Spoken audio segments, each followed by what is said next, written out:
Hi everyone, my name is Ashton Gleckman, hope you guys are doing well, and welcome back to Behind the Score. Today we're going to be taking a look at the film The King's Speech, which was directed by Tom Hooper and composed by Alexandre Desplat. So far we've taken a look at various Desplat scores, including Harry Potter 7 and 8, The Imitation Game, and also The Danish Girl. And he has an incredibly specific, unique sound, and he's able to weave in and out of so many different genres, and as you guys know, is very prolific, sometimes composing up to 5 or 6 films in 1 year.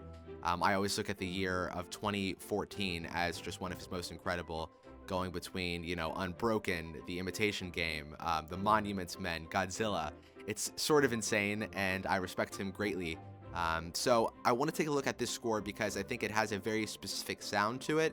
It's a very small ensemble, very intimate sound. As you can see, we only have a few MIDI instruments pulled up. Usually when we do something like The Dark Knight or Inception, we have up to 100, 120 tracks.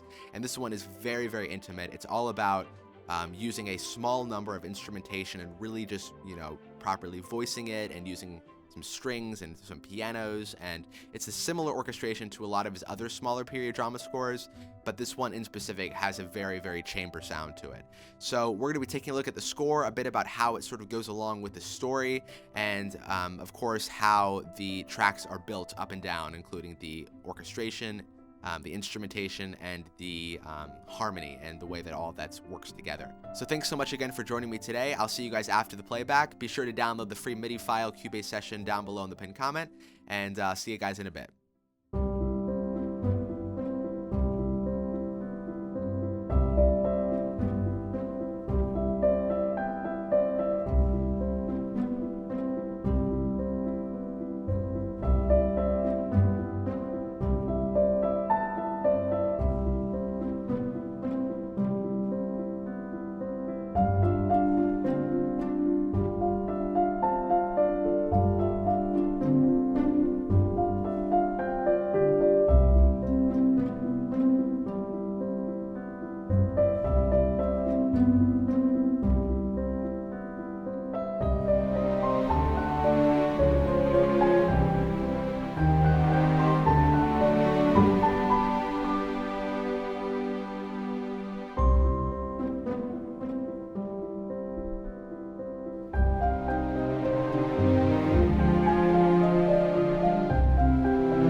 Alrighty, so we are back. So if you guys have seen the film, you know it's about the friendship between King George VI and Lionel Logue, and the actual script for the film was written by David Sedler, who developed a stammer very young because of the traumas of World War II and the murder of his grandparents and the Holocaust. And so the film has such an authentic tone to it and really tells this story in a very truthful way. This film is really all about courage and about friendship, and the music really replicates that by taking you along this journey and showing you the struggles, but also showing you how they overcome that. So Alexandre said the following in relation to this specific score. He said, "This is a film about the sound of the voice. Music has to deal with that. Music has to deal with silence. Music has to deal with time." And so the film, again, the instrumentation is very small, using sparse arrangements of strings and piano. He also incorporates other instruments such as the harp and very small woodwind ensembles consisting mainly of oboes and flutes. And the minimalist approach, Desplat said, was really to emphasize the protagonist's struggle for control in his voice. But as the film builds and this relationship, friendship grows, the strings open up and their friendship sort of blossoms, and so does the music. And especially towards when we get to the end of the film with the coronation and finally the last act, when we bring in those two Beethoven cues from the 7th Symphony and the 5th Piano Concerto. It's just an incredible way that the music weaves in and out of this film. So we're going to take a look at this suite, and we're going to start with the first track.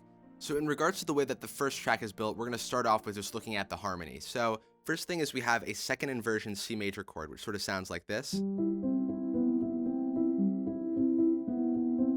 So he's of course introducing that major 7th. Just repeats like this. Melody comes in.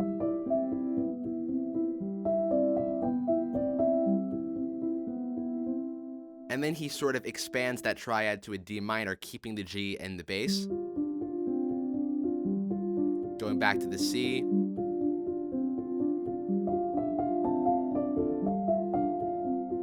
And then going back to C major.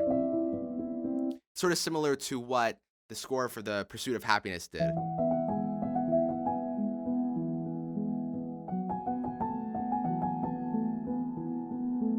It's doing that same.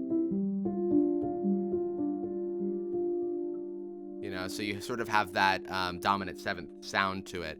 And then he goes from the C major to C minor, D major, and then he of course has the D flat major, C major, C minor, D major, G. So full speed, it sort of sounds like this.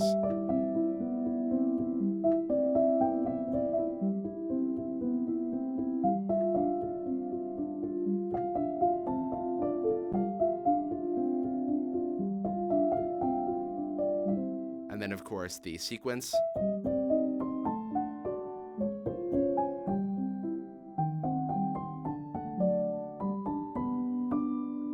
Alrighty, so in regards to the orchestration and the arrangement, so the first thing we of course have is the piano playing, you know. And then we have a pizzicato line, which is just the low basses. So it's essentially just doing C, G,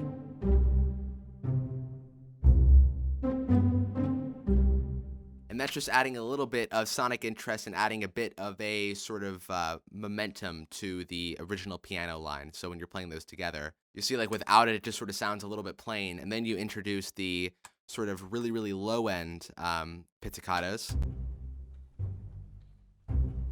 just with a bit more bite, all the three of those together. And then the harp. And then, of course, we bring in the piano.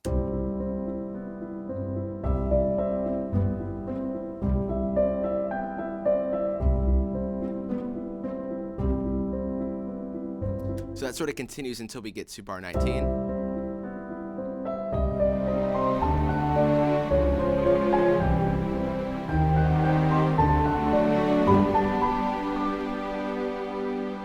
So let's just talk a bit about strings. So you can get a variety of different kinds of sounds with the strings. You can get the sort of Benjamin Wallfish, James Newton Howard silky string sound. You can get the Thomas Newman concertino sound. You can get the sort of Hans Zimmer, you know, sort of low end sound. Or you can get the Alexandre Desplat very close mic'd, small chamber ensemble sound.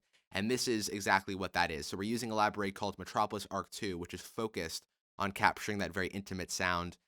Sounds very close mic'd, and if I play the strings just on their own, you could see what I mean here. You can sort of hear the room tone, you can hear the buzz, and if you listen back to the original King's Speech score, you can hear that as well. So let's just look at the voicings for the strings. All right, so here we go. So it's very simple voicings, but you can see we're expanding it to 3 different patches, so we have that sort of polyphonic voicing going on.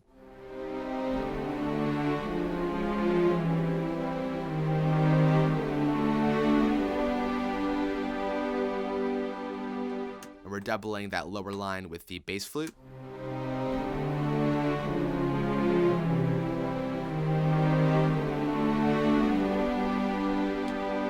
And then, of course, as we come into bar 20, we go into a bit more familiar Alexandre Desplat territory by introducing the Celeste, which sounds like this.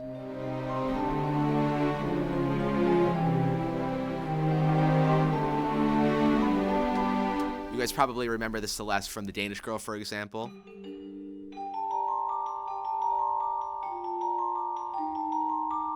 You know, and especially when you combine that and the piano together, it gets you that very classic, you know,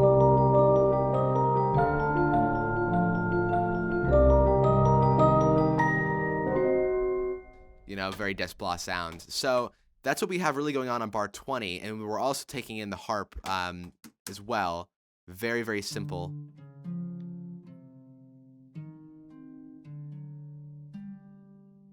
You know, so if you hear that in context.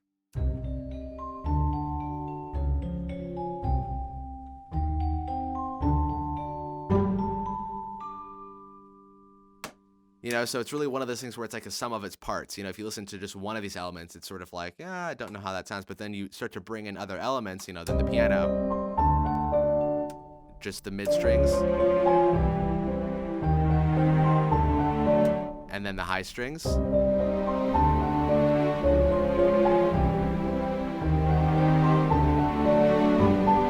And then, of course, that lower, you know, the lower end strings.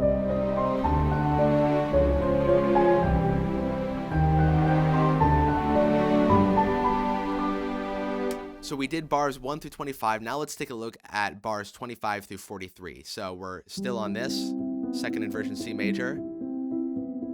So we're going to be going back from C major, back to C minor, then back to C major. So it's sort of weird. So we're going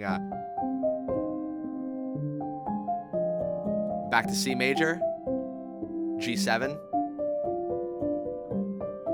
C major, B flat 7, C minor with the second inversion, F minor, F minor, G7, which is our dominant 7 from C, the walk down again to B flat 7,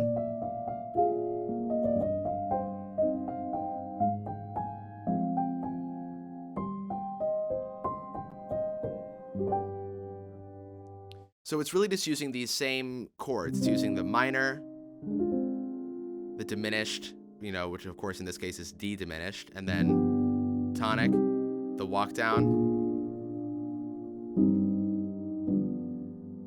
So the harmony is sort of simple, but the way that Desplat tends to do his harmony, he tends to go in these long sequences. So we'll have sort of the main theme, you know, for example, in The Danish Girl, it's,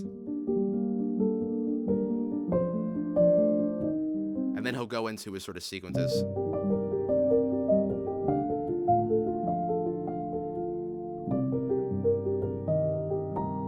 We, of course, have that piano like we did in the last section. And then we go into the pizzicato.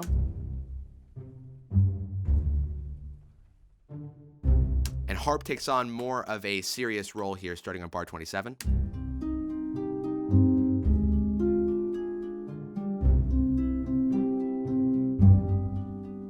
So the harp here becomes sort of like our motor, sort of like if you have a spiccato line in a Hans Zimmer score. It's the thing that keeps it pushing and pushing and pushing, and just keeping everything going along. So, and the high strings are just sort of sitting there and are just keeping everything together. So what we have right now.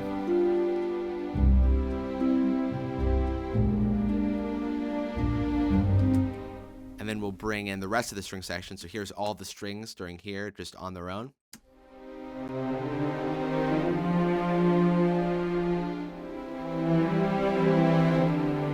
So one thing that's sort of hard to hear when you listen to the original recording is during this section, there's actually a counter melody. So Desplat likes to put counter melodies next to his main sort of melodies, and sometimes they're a bit too subtle to hear off the bat, as with this one. So the cello comes in after the main melody starts.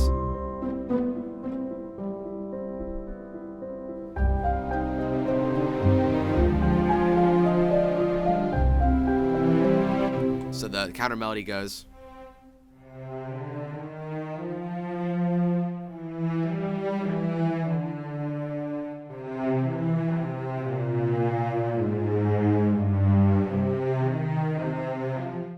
So here is all of that together.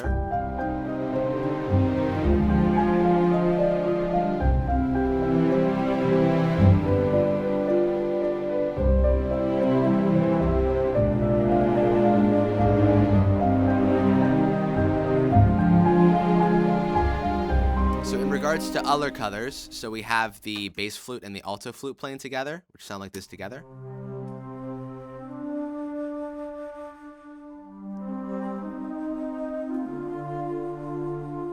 We are also bringing in some of these waves from the Oliver Arnold's Chamber Evolutions, which are essentially very specific time duration strings that just sort of come in and then come out. Sounds like this.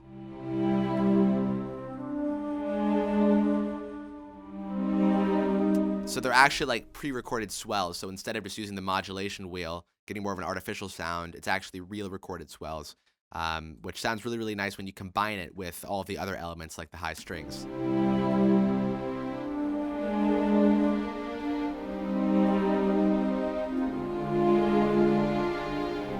We obviously have our piano melody working with everything. Counter melody.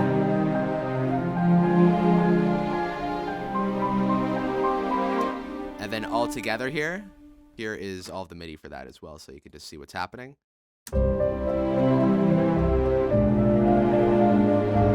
Higher and higher.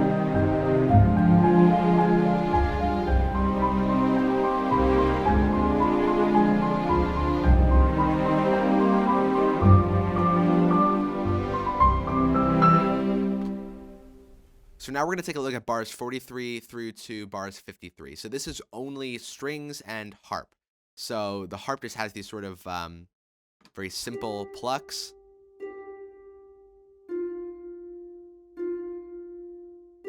It'll come into two notes. And the strings are just sort of swelling in and out. And we have these sort of, you know, that's a D diminished with a C in the bass.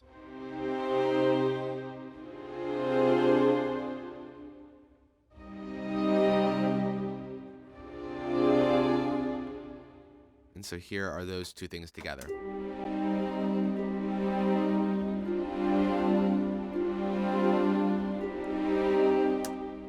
Alrighty, so then on bar 52, we have a timpani roll come in. Hits on bar 53, we have the piano melody come in, and then we have a high string line just sort of hanging above it.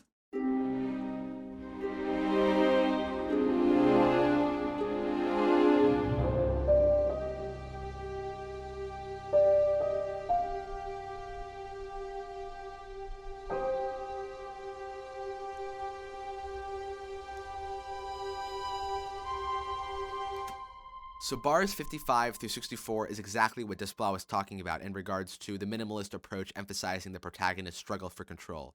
So at the beginning of the film, there's a speech that King George VI has to give. He's not King George yet, but he goes in front of these people and he has a difficult time getting the words out because he knows what he wants to say, but the tragic aspect is that because of his speech impediment, he can't get it out properly.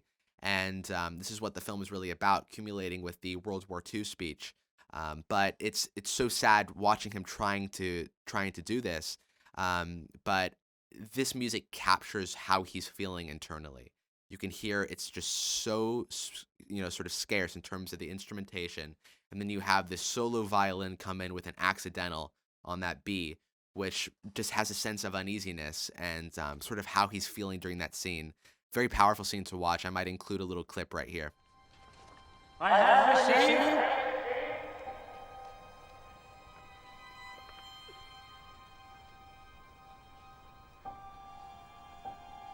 from His Majesty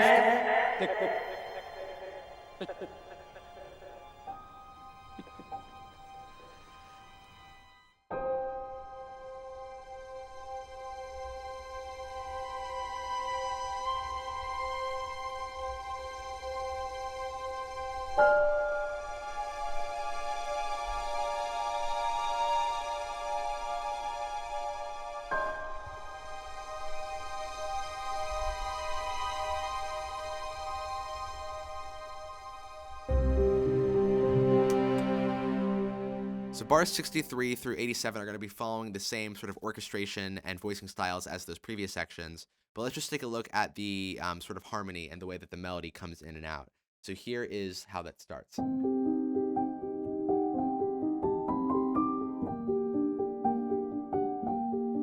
We have this diminished chord.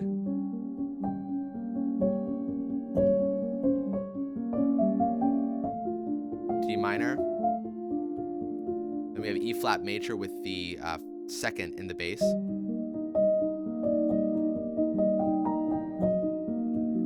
So that turns to an E flat minor, B flat minor,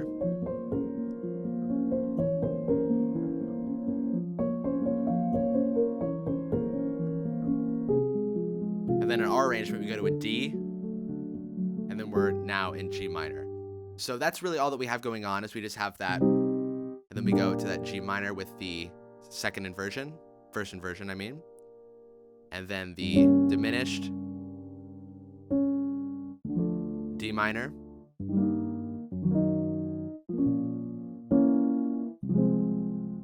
so we have the piano, the pizzicato, harp, high strings, mid, flute, waves,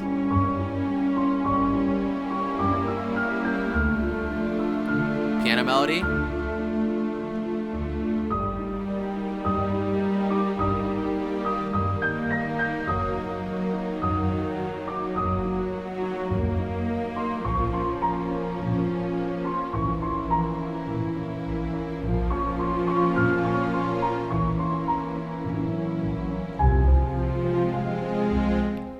So now we are on the cue, The King is Dead. So this is taking place when King George V passes away.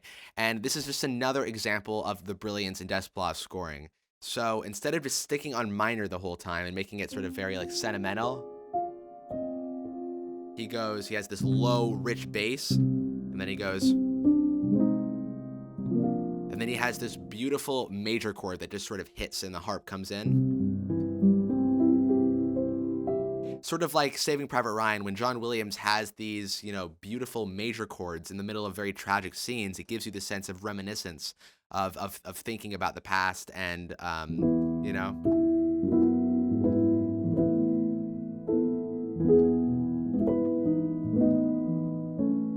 And this scene has that really, really cool feeling to it. So here is just those couple passages.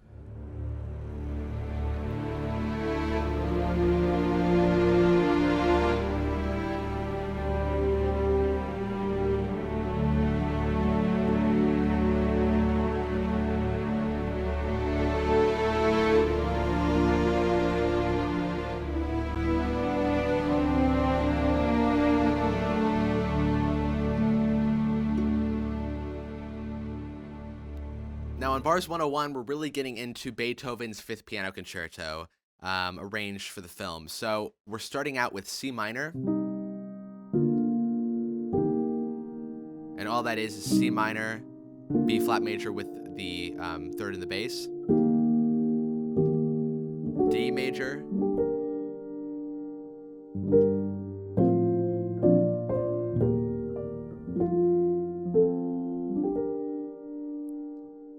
So here's the woodwinds on their own in this final cue here.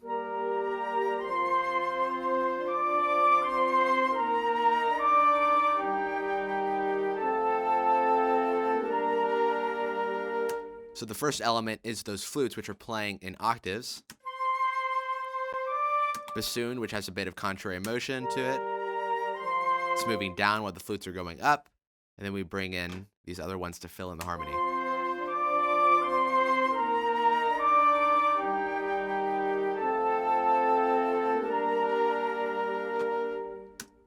And then if we bring in the strings,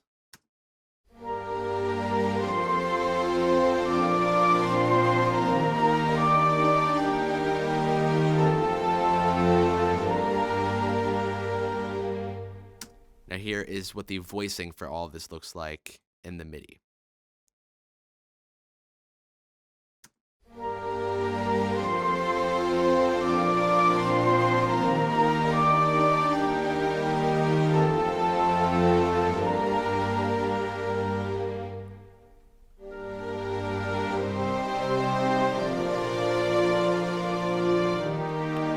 So bar 115 to 139 sound very similar to the original Beethoven piano concerto, but Desplat changes the melody a bit to accommodate the score. So the melody is B flat major, and then it goes to E flat minor. So the piano is really just going in and out of that, doing.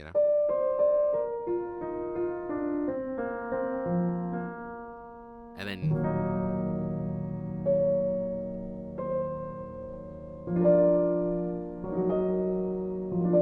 it ends on that B flat major. So here is that.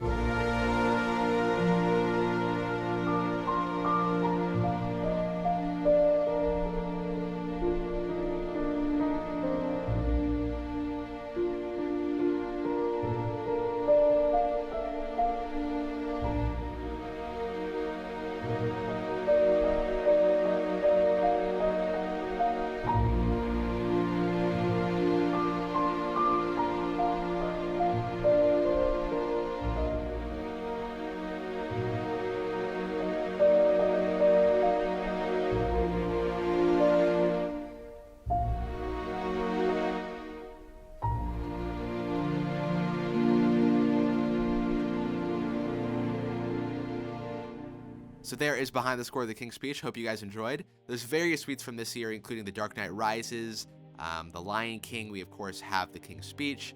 We have various other ones like Atonement from earlier in the year. We have Game of Thrones. So be sure to download all the 2019 behind the score suites and check those out. And I'll see you guys again, of course, in 2020. Thank you for your support and wishing you guys all the best for the holidays.